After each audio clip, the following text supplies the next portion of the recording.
It's another busy weekend of visits for the Miami Hurricanes. Who's already here and who else is coming? You are Locked On Canes, your daily podcast on the Miami Hurricanes. Part of the Locked On Podcast Network, your team every day.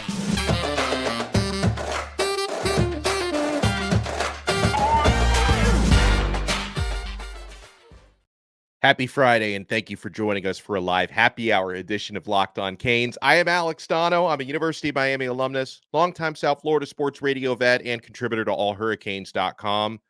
Thank you so much to the everydayers for making Locked On Canes your first listen or your second listen and your second watch today.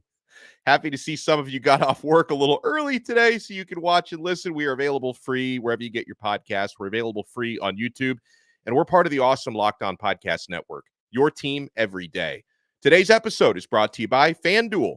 Make every moment more. New customers join today and you'll get $200 in bonus bets if your first bet of $5 or more wins. So visit FanDuel.com/lockedon to get started. Guys, there's actually already a couple of players from inside the state of Florida, Sumner High School in Florida, who have visited today. One of them being a fast-rising 2025 wide receiver. We'll talk about his reviews in just a second. Miami is really into this player. And you've got some blue chippers coming around this weekend, coming around on Saturday, including one of the guys that I classify as a quote-unquote must-get for Miami in the class of 2025. Big cornerback visits coming up this weekend. Jamil Adai, Miami's cornerback coach, is putting in that work on the recruiting trail. And, you know, Miami is loading up with a lot of visits this weekend, even after having a ton of visits last weekend. Last weekend, you had the Battle 7-on-7, and you had somewhere between 70 and 100 prospects that came through Miami's campus last weekend. They're not hosting that many this weekend, but they are bringing a ton of guys in. And the reason why they're bringing a ton of guys in is after this weekend, there's a dead period or a no contact period that's starting for the rest of February. So then you can't bring in players again until March, until spring football time. So the Hurricanes are bringing in a ton of guys, including important targets. Chris Ewald, this is the guy that I was just referencing, saying that he's one of my quote-unquote must-gets in this class. 4-star, potential 5-star when the rankings are updated throughout the process. Cornerback from Chaminade-Madonna. Yeah, he's coming back to campus. He was just here last week. I like the way Miami's trending for him. And yeah, last week, one of our listeners was asking me, or earlier this week, who are the must-get recruits in this 2025 class? And I think Chris Ewald is up there right near the top for me. He's about 6 feet tall with a 6'3" wingspan playing corner. And yeah, playing for a marquee program and playing in South Florida as a cornerback, he's matched up against some of the best wide receivers in the state and in the country, including some of the guys he was practicing against, like Jeremiah Smith and JoJo Trader. And Ewald stands up very, very well in those battles. So Chris Ewald is going to be back on campus. And again, Miami's been putting in the work on this one because, as we've talked about on this show, hello, Michael, by the way. Hello, Michael, for stopping in. Thanks, everybody, for stopping in here on the live chat. Hello to Martin as well. You know, Miami has definitely landed some really good corners in these last couple of classes, but they've missed out on some blue chip guys, right? Cormani McLean, that thing happened last year.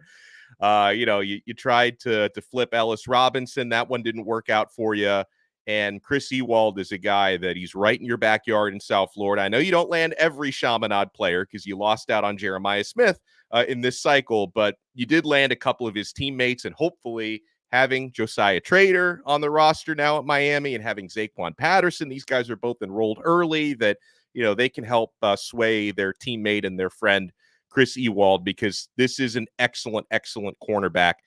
Other cornerbacks coming in. Gabby Urrutia from Inside the U has reported that 4-star corner Jontae Gilbert, who's from the Atlanta area, that he's going to be visiting. I have noticed he has been crystal balled to Clemson, so Miami might be battling uphill for that one.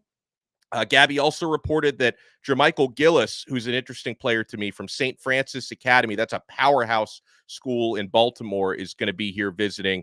He's a 3-star, but his offer list is insane. He's been offered by the likes of USC, Michigan, Penn State, Wisconsin, LSU, Tennessee, countless others. And another 3-star corner out of Marietta Sprayberry High School. Mark Manfred is going to visit. He's got good length. He's 6'2". So I mentioned a wide receiver was actually, he may still be, but he was on campus earlier today, a player that Miami really likes. That's wide receiver Tyler Williams, and also high school teammate of his who's an unranked athlete, but I think he'll get a pretty favorable ranking, 3 or 4 star at some point, Cameron White. But Tyler Williams, he spoke to Kane Sport after his visit today at Miami. This is a wide receiver Miami really likes. He told Kane Sport, quote, "This visit had a big impact," he said. "Growing up, I've always been around Miami and Miami fans. Finally, actually coming here and seeing it for myself as a recruit felt really nice," he said. "I think it might be safe to say Miami is my number one right now," he said. "I already had a lot of coaches contacting me, and coming here was the same thing. It's real, and that's what I love about it." So this is another guy that I'm kind of wondering how the dust is going to settle on Tyler Williams' star ranking, because he's ranked right now as a 3-star on most of the recruiting services, but within the last couple of months, he started to get offers from top programs in the country. And usually when you follow the offers, when 3 stars start getting offered by, top SEC and Big Ten and, programs like Miami who recruits really well, when you start to pile up offers like that, usually you see the stock rise. So this player, Tyler Williams, 6'1", 195 pounds. He's got offers recently from programs, in addition to Miami, of course, like Georgia, Florida, Oregon, Auburn, Oklahoma, Texas A&M. Dion offered him from Colorado. I think he had a recent unofficial, or I think his offer from Colorado was recent. I'm not sure if he's been there recently. And also his high school teammate, who I mentioned, who's right now an unranked athlete, I think a defensive end type, defensive end or tight end, Cameron White, also visited, seemed to really enjoy his visit. I think we're also this weekend expecting a visit from unranked Buford, Georgia tight end Hayden Bradley. He does have an offer from Florida. In addition to Miami, he's 6'5", 215 pounds. So another important weekend for Miami to knock it out of the park. And you guys know I'm a big Chris Ewald fan. I put him on the thumbnail to this episode. I hope Miami can continue to make progress with Ewald. And maybe the only guy in here who's a bigger fan of Chris Ewald than me is our guy Chalupa Batman, who's in the live chat right now. And just the brief history on Ewald, for those who've been kind of reading the breadcrumbs and following recruiting for the past several months, he was committed to Michigan for a long time. And even before Jim Harbaugh left Michigan, a lot of folks were saying, hey, watch out for Ewald. I don't know if he's going to stick with Michigan. He might decommit. Miami's a team that's really pursuing him hard. Miami's a team a lot of people kind of thought maybe that can be the team to flip him from Michigan. He ends up decommitting from Michigan, I think either shortly before Jim Harbaugh left Michigan, and now Miami is in hot pursuit. And our guy Chalupa says Chris Ewald is a beast. He's battle-tested, having to deal with Jeremiah and JoJo for the past 2 years every day in practice. Exactly. That's only going to make you better, right? You're a cornerback practicing at Chaminade. You're going up against those killers every single day, and they're both a year older than you, and you've got to cover them in practice. That is going to make everybody better. We have so much more to talk about on this Friday happy hour edition of Locked On Canes. Miami's got a new crystal ball for a defensive lineman that Gabby at 24/7 dropped earlier this week. I mentioned this guy a couple days ago. I'll bring it up again. Miami really wants to flip a certain 4-star defensive lineman who's committed to Auburn. We spoke earlier this week about players who are performing well reportedly in offseason workouts. There's a couple of players I neglected to talk about that I should have talked about that I want to get to, and a literally big, massive Miami Hurricanes offensive line target is set to announce his commitment in 6 days. Does Miami have a chance? Do they have a real shot at landing one of the top offensive tackles coming up in the class of 2025? You know what you want to do? We're only getting started on this happy hour episode of Locked On Canes. You want to keep it locked. And you want to keep it locked to FanDuel. Happy Super Bowl to all who celebrate from FanDuel, America's #1 sports book. If you're like me, Super Bowl Sunday is all about scoring the best seat on the couch, grabbing your favorite football snacks, and placing some super bets. FanDuel has so many ways for you to end the season with a W or 2 or 3. I mentioned on the earlier show today, I think I placed 17 wagers on the Super Bowl last year. I'm going to try to top that this year. Not only can you bet on who's going to win Super Bowl 58, but FanDuel also has bets for which players will score a touchdown, how many points will be scored, and so much more. Guys, I think there might even be prop bets on Taylor Swift. Things like how many times is Taylor going to be on camera? Is she going to be wearing like a new Chiefs sweatshirt or like a vintage Chiefs sweat? There's all sorts of wagers you can find at FanDuel. So new customers, join today. You'll get $200 in bonus bets if your first bet of $5 or more wins. So just visit FanDuel.com/lockedon to sign up. That's FanDuel.com/lockedon. Make every moment more with FanDuel, an official sportsbook partner of the NFL. Thank you so much for making this Friday episode. Happy Friday of Locked On Canes. Thank you for making us your second listen and your second watch today. We're available free wherever you get your podcasts. We're free on YouTube. For the everydayers, we love you. And if you want to take that everydayer experience to the next level, sign up for our exclusive SMS texting service called Locked On Canes Insiders. I include a link in the show description below. Try Locked On Canes Insiders free for 14 days. And then if you like it, after 2 weeks, you can opt in for $4.99 a month. We give you a lot of added value on there. We talk about recruiting scoops, breaking news, show updates and previews. You can ask me one-on-one questions on there. So click the link below if you want to try Locked On Canes Insiders for free for 2 weeks. By the way, a lot going on in college football this week, like stuff that may indirectly impact Miami. The NCAA is taking L's left and right. I mean, not definitive L's. They're going to have their day in court, but the NCAA, they're getting sued by the attorneys general of Tennessee and Virginia. And I know it's easy for the Tennessee thing. It's easy to say, well, they're just like really annoyed by these sanctions that they got hit with and they're fighting back. But Virginia joined the lawsuit for like no apparent reason other than they feel the NCAA's NIL restrictions are unjust and they restrict free trade.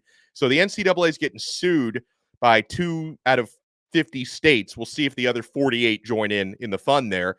And now, like this, I don't know if this is like a direct threat to their power, but I think it could be.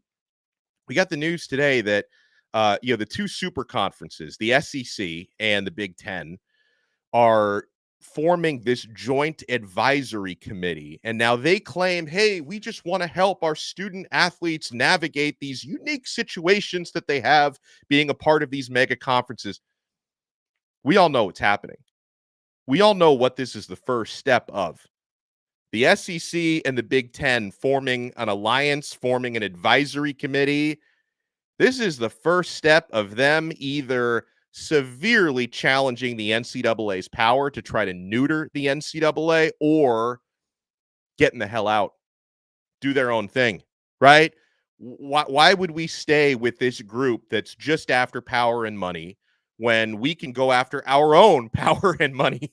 That's what it's all about at the end of the day. We'll cut the NCAA out. We'll have a national championship game where the champion of the SEC takes on the champion of the Big Ten. That's where this is heading, guys. I mean, I'm not stupid. I know the NCAA is going to do whatever they can to try and fight that, to try to keep that from happening. I think we all know that that's where this is trending. And as a Miami guy, I'm wondering, can we eventually get on board one of these conferences, right? I mean, if the ACC is going to continually get left behind when we talk about stuff like this, can we get in on that? Martin Quinn has a great analogy. It's like the WWF versus the WCW back in the day. We got the Monday Night Wars of college football going on now. So we'll see what this whole SEC Big Ten thing turns into, but it's not a good sign for the NCAA. So I mentioned a big Miami Hurricanes offensive line target is going to be announcing a verbal commitment soon. I would love to have this guy. Owen Strebig, who is big. He's very big. Strebig is 6'8", 295 pounds. This dude's just a monster. And you're talking about a 17 or 16-year-old, a high school junior who is 6'8", 295 pounds before he's old enough to vote. It's insane. And he gave the preview of his announcement earlier this week that he's going to be announcing his verbal commitment February 8th. I think he's going to do it on the 24/7 Sports YouTube channel. I think that's where he's doing it. He spoke very highly of Miami last weekend. He said that Miami and Notre Dame are his top two. Then earlier today, I know a lot of Hurricanes fans have been passing around these social media posts. Strebig was posting a collage of pictures from his Miami visit with the hashtag Go Canes, which makes everybody wonder, is Miami starting to really trend for him, or is he trolling us, right? Because recruits love to throw out clues and they love to throw out misdirections all the same. And the only reason why, and I hope he's not, but the only reason why I wonder if he's trolling us a little bit is he's got several crystal ball predictions that were, most of them, I think 5 of them were logged earlier this week. Crystal ball predictions that are linking him to picking the Notre Dame Crying Irish, that Notre Dame apparently is the school that's favored to land him. So Miami might have to pull a rabbit out of their hat to win this one for Strebig. Now, his official top 5, these are the hats that are going to be on the table when he does announce officially. That's going to be next Thursday. The official top 5 are Notre Dame, Miami, Florida State, Wisconsin. That's the home state team for him, and USC. That's his top 5. He has verbally said that's a little redundant. He has said that Miami and Notre Dame are his top 2. It seems like Notre Dame is the team to beat here. So we'll see how that one plays out for him. Another recruiting note. I mentioned, I just wanted to kind of wax poetic on this for a second because I did write a column about this earlier, a mailbag column at allhurricanes.com if you want to check that out. I mentioned earlier Chris Ewald, who's visiting again this weekend, as a guy that I view as a must-get in this class. Miami needs to continue to land blue-chip cornerbacks. This is a great one right in your backyard. Another guy who I consider to be a must-get for Miami in this cycle, just based on where they've been trending for him, is 5-star defensive back DJ Pickett.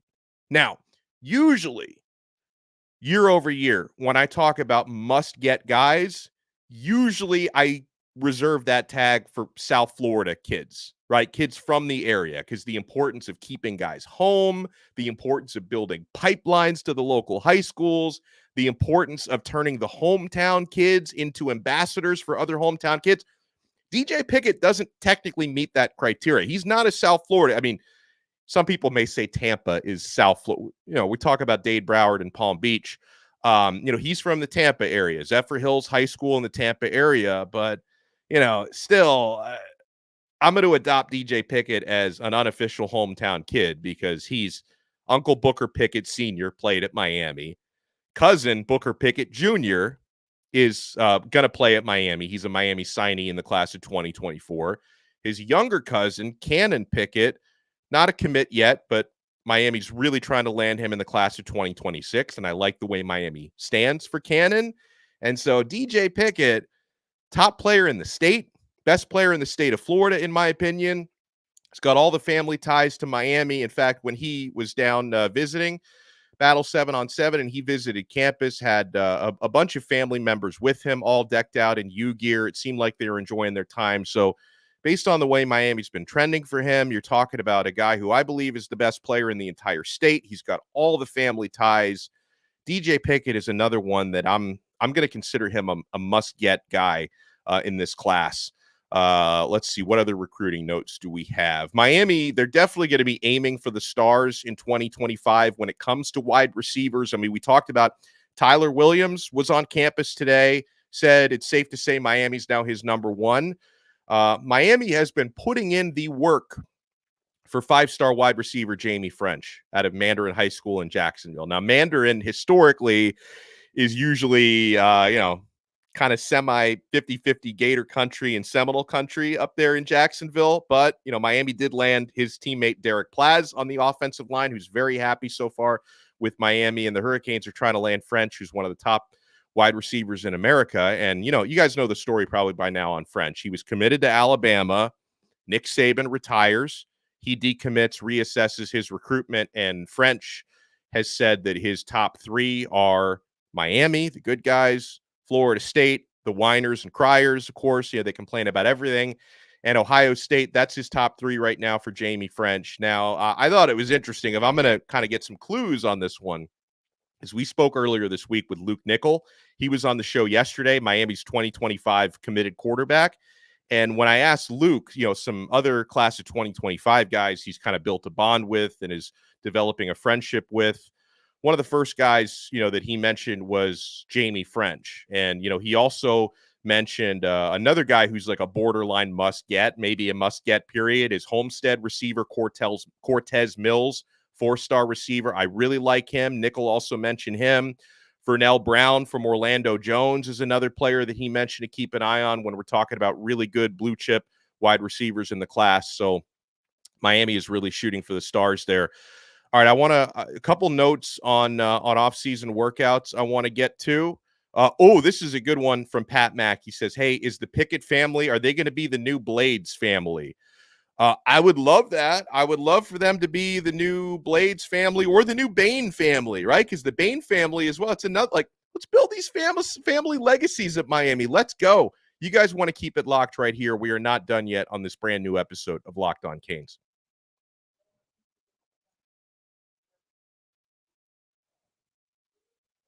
Thank you so much for making Locked On Canes your into the weekend listen and watch here. We're available free, Apple Podcasts, Spotify, wherever you get your audio podcasts. We're available free on YouTube. In fact, if you're watching us at 5:21 p.m. Eastern time on YouTube, we are live right now. So smash that like button, subscribe to our YouTube channel. Make sure you support the show. Spread the word as well if you can. Cliff D is in here trolling. Have the Canes ever won the ACC? Cliff, if you're asking that question, I know you're a Miami hater. If you're asking that question, you probably already know the answer to it. I don't think I have to answer that here. We've been down bad. We've been down bad for a long time, but we're hoping that Cristobal and company and the recruiting that Miami is doing and bringing Cam Ward in through the transfer portal, that these things can help us get out of that. When I spoke on Wednesday about players that are reportedly performing really well in off-season workouts, I forgot to mention the two new quarterbacks. According to that Canes Insight report from D-Money, Cam Ward, who we all have very high expectations for, is looking, in his words, quote-unquote, as expected, in a good way. That, high expectations, and so far, off-season workouts, he's living up to that. And Cam Ward, he's someone who can really raise that level of Miami's program this coming season because, we talk so much, and I know the haters are going to chime in. Oh, Mario can't coach. You guys are terrible. You always be terrible.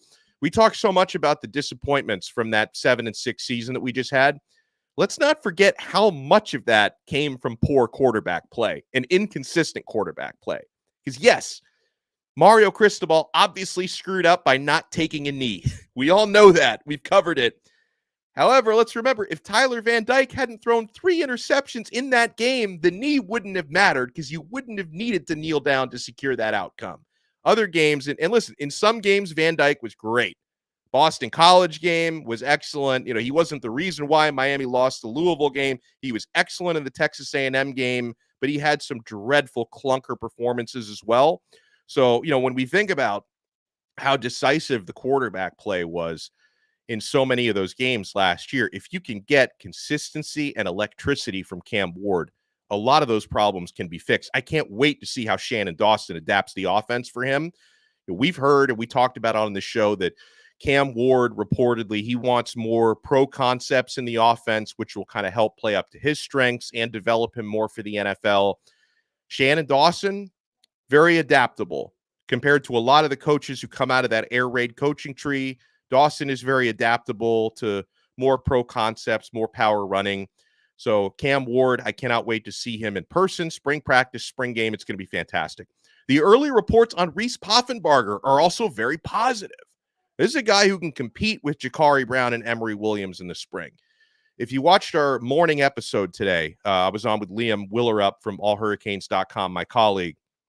I mentioned something that a friend of mine who saw Emory Williams on campus earlier this week says, from what he could tell, no brace, no cast on the broken arm. So that's and just so I can make this clear, this was not in a football scenario. This was just walking around campus. So I'm not saying he's ready to go, but I am saying for a guy who had a pretty serious looking broken arm about 3 months ago to apparently be walking around campus with no cast and no sling or brace, it's a really good sign for his recovery. You remember shortly after Emory Williams' injury, Mario Cristobal said that we expect him to be ready to go for spring football. I had my doubts.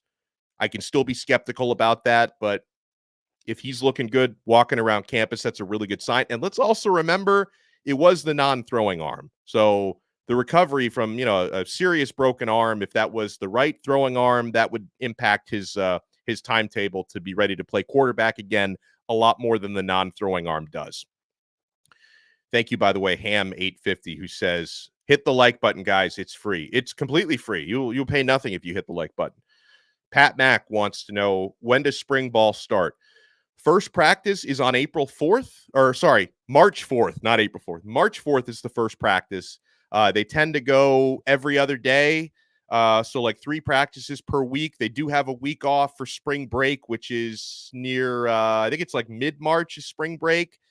And so they're going to practice a total of 15 times, with the 15th practice is the spring game. So April 13th is going to be the spring game. We don't know exactly where it's going to be. I don't believe that's been announced yet.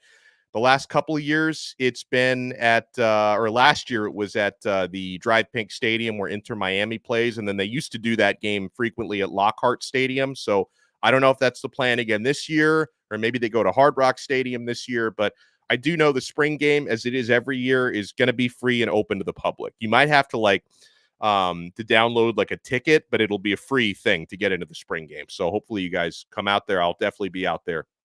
Come out there and support the University of Miami.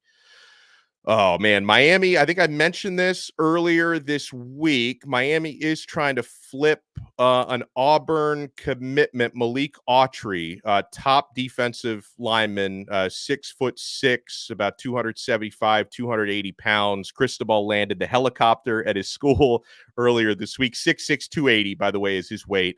And he's out of Opelika, Alabama. Not to be confused with Opelika, Florida. Opelika, Alabama, which is like 20 miles away from Auburn's campus. That's where he's verbally committed. Miami's working hard to try and flip him from Auburn, and he has said he plans to come down and make an unofficial visit during spring football. So hopefully I'll get a chance to meet him. It's not going to be hard spotting him. You're going to see a 6'6" dude walking around. I'm going to know, that must be Autry. And I think our guy Chalupa Batman is still in here. I want to compliment him because he has covered running back who we really like, Alvin Henderson, who's from Alabama State. We're talking a lot about recruits from the state of Alabama. Miami nearly had the top running back, I should say, in Alabama secured for this year's class, but Kevin Riley decided to flip to Bama kind of at the last minute. Luckily, Miami had Jordan Lyle, so we made out pretty well there. Hurricanes are after another running back from Alabama, and Chalupa Batman interviewed him earlier this week. Alvin Henderson out of Elba High School in Alabama, number 25 ranked player nationally, class of 2025 running back who had, I think this is this is just this past year. Holy smokes. I'm looking at the stats. 3,524 rushing yards and scored 61 touchdowns. This past year. This is insane. This dude is like a Walter Payton right now in high school. That is incredible. The rest of his top list programs he's interested in. These are offers he's gotten, committable offers. Miami, Alabama, of course, Auburn, of course, Georgia, Florida State, Georgia Tech, Ole Miss, several others. So Alvin Henderson, hopefully Miami can start really trending well for him. I think that's all I have for today. I don't imagine what else I could talk about.